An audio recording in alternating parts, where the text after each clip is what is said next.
So I'm Veronica, and this is going to be my leadership challenge for OMBA 5305, my final.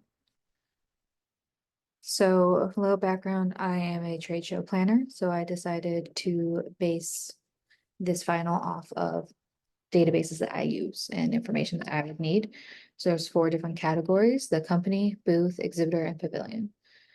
And those relationships are listed on the screen, where a company can have multiple booths, but a booth can only be owned by one company. Now moving on to the logical design, where I have labeled the primary keys and the foreign keys. So, and then for going down is where I've added in the varchar, the ints, and date, and also bit for like first time exhibitor, where it is a yes or no, or a 1 and a 0. So that way it can be easily identifiable.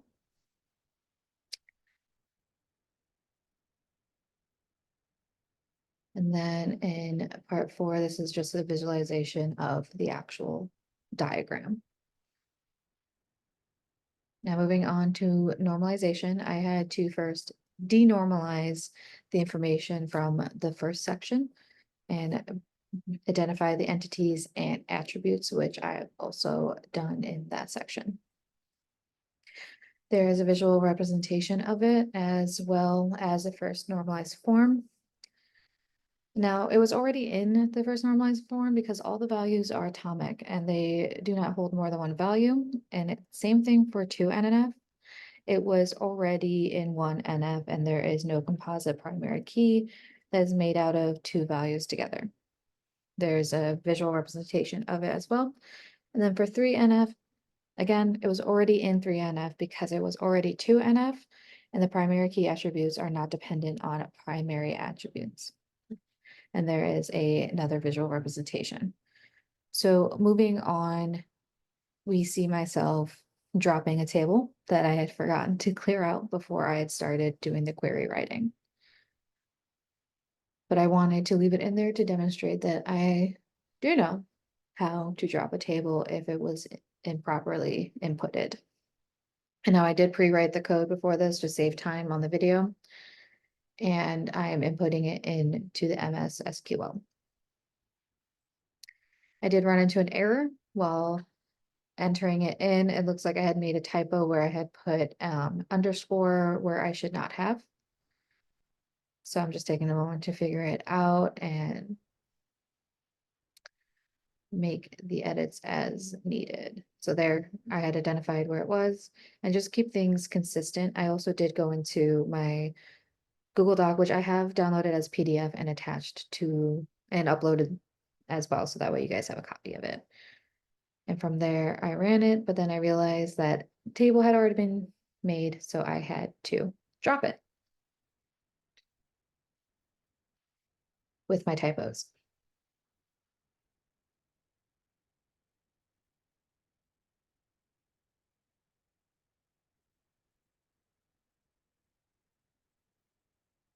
So there I had dropped my exhibitor table, and I'm inputting it again.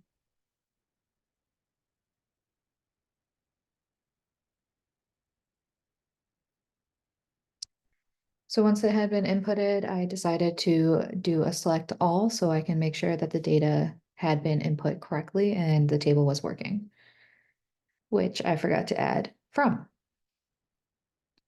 So I went back in, added from, and typed out the table name. Confirmed that it worked. I said yay. And then I had to move on to adding the table in for booth. I followed the same process. I had pre-typed out the create booth. And there I am just inputting it. Scrolling through, making sure everything was right. And then once again, doing a select all or select asterisks to confirm that the table was put in correctly.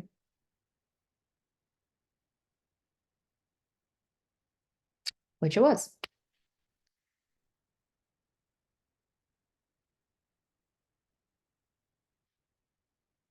From there, I had to do the same thing for company.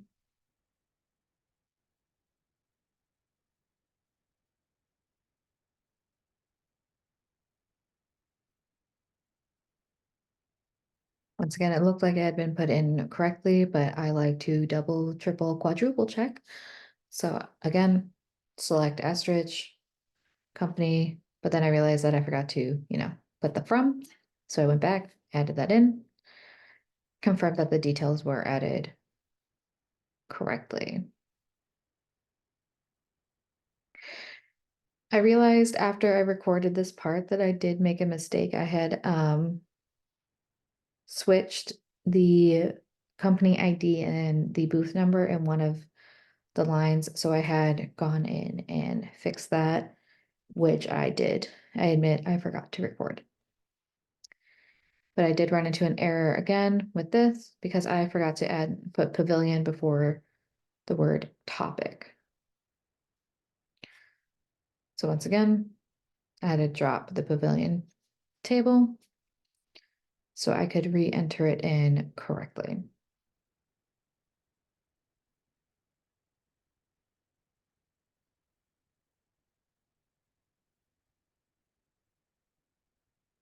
So there it is added in.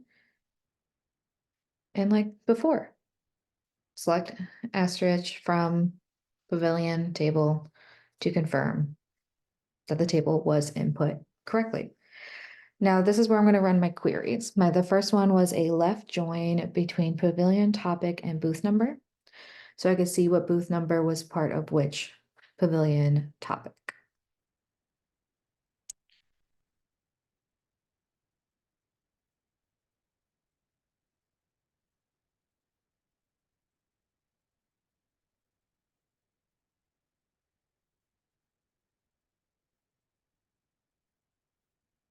So here I am just typing everything in.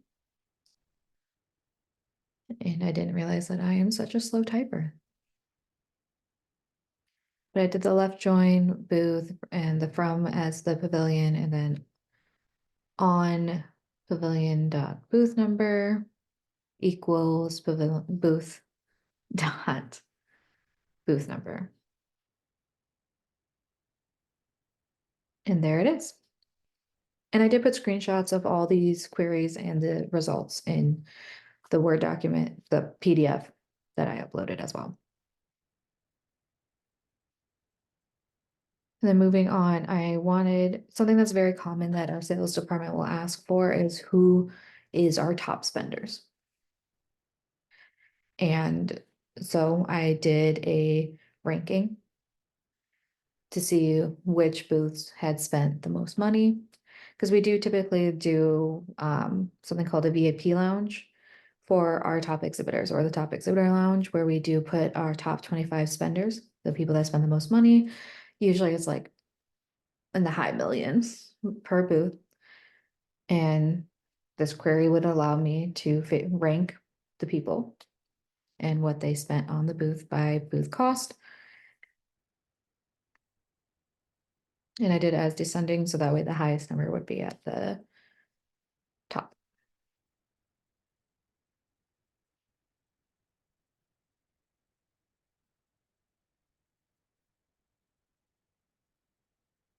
However, I did run into an issue. I had forgotten to put commas because coding is very, very finicky. Put a space in the wrong place, put a comma in the wrong place, it doesn't work. But I fixed it and it worked. And I also wanted to know the booth types that were also the most money was spent on. Because that also tells us when we develop the floor plan for the next year, what we should add.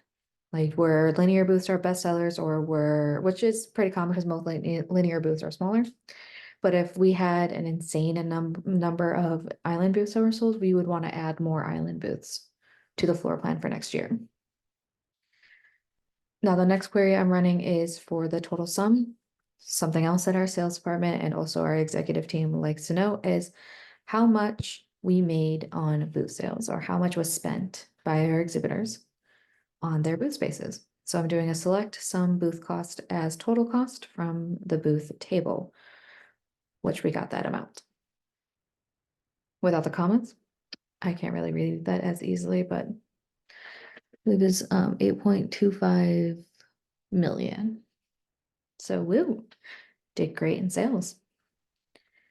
Now I'm also, the next thing I'm running is a delete to show that I could delete a company, because it's something that does happen is exhibitors will cancel or companies will cancel their booth.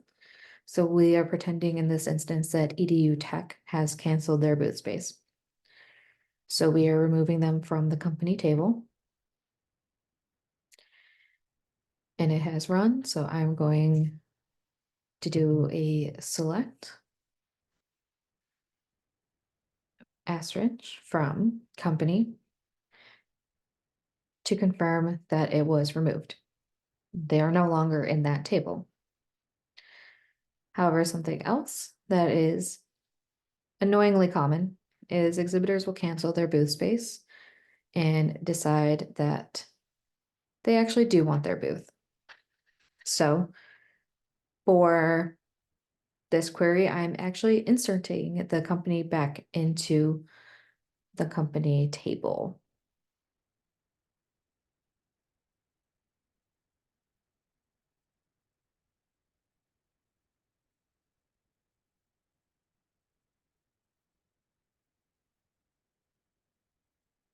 So I'm entering it in, insert into the company table, and then adding the columns back in, the company ID, company name, the contact person, the company address, phone number, email. That's all data that we collect, so that way we can get in contact with the exhibitor, well, company in this instance, if needed, especially if they have not paid their bills.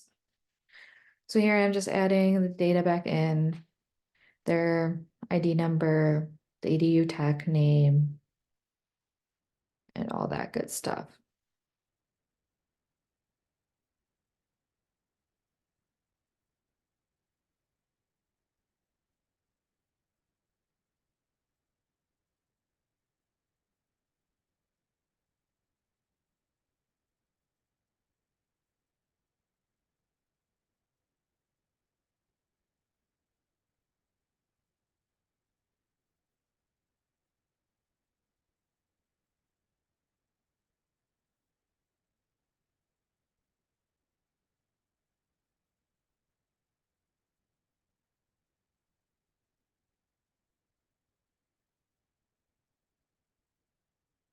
Okay, and then I would kind of want to see if I can make it all fit in there, but I just ran the query. And then to confirm that they were successfully added back in, I did a select asterisk from, I remembered the from, company table. And confirm that they had been added back in successfully. So yeah,